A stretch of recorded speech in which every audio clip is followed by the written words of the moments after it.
കുട്ടികളിൽ ഉണ്ടാകുന്ന ജലദോഷം, ചുമ, കഫക്കെട്ട്, മൂക്കൊലിപ്പ് ഇങ്ങനെയുള്ള പ്രശ്നങ്ങളൊക്കെ വളരെ കോമൺ ആയിട്ട് കണ്ടുവരുന്നത്. ഇതിന് നല്ല എഫക്റ്റീവായിട്ടുള്ള നമുക്ക് വീട്ടിൽ നിന്ന് തന്നെ ചെയ്യാൻ പറ്റുന്ന ഒരു ഹോം റെമഡിയാണ് ഞാൻ പറയാൻ പോകുന്നത്. അതായത് തുളസിയുടെ നീരും ഒരല്പം തുളസിയുടെ നീര് 1 ടീസ്പൂണും അതുപോലെ തന്നെ ഇഞ്ചിയുടെ നീര് 1/2 ടീസ്പൂണും അതിലേക്ക് 2 ടീസ്പൂൺ ചെറുതേനോ അല്ലെങ്കിൽ നല്ല തേനോ മിക്സ് ചെയ്തിട്ട് നമുക്ക് കുട്ടികൾക്ക് 2 or 3 നേരം കൊടുക്കാവുന്നതാണ്.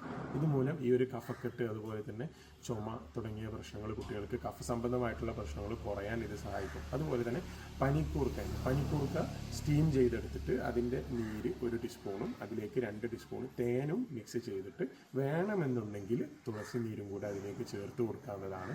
അത് മിക്സ് ചെയ്തിട്ട് കുട്ടികൾക്ക് 2 or 3 നേരം കൊടുക്കുകയാണെന്നുണ്ടെങ്കിൽ ഈ പറയുന്ന കഫ സംബന്ധമായ പ്രശ്നങ്ങൾ കുറഞ്ഞു കിട്ടുന്നതാണ്. ഇനി ഇതൊന്നും കിട്ടുന്നില്ല, നിങ്ങൾക്ക് സിമ്പിളായിട്ട് ചെയ്യാൻ പറ്റുന്നൊരു കാര്യം, 2 ടീസ്പൂൺ തേനിലേക്ക് നിങ്ങൾക്ക് 1 ടീസ്പൂണോ അല്ലെങ്കിൽ 1/2 ടീസ്പൂൺ ഇഞ്ചി ചതച്ചിട്ട് അതിൻ്റെ നീരെടുത്തിട്ട് മിക്സ് ചെയ്തിട്ട് കുട്ടികൾക്ക് 2 or 3 നേരം വെച്ച് കൊടുക്കാവുന്നതാണ്. ഇതൊക്കെ കഫ സംബന്ധമായിട്ടുള്ള പ്രശ്നങ്ങൾ കുട്ടികളിൽ നിന്നും ഇല്ലാതെയാക്കാൻ സഹായിക്കുന്നതാണ്. ഈ ഒരു ഇൻഫർമേഷൻ മാക്സിമം എല്ലാവരിലേക്കും ഷെയർ ചെയ്യുക.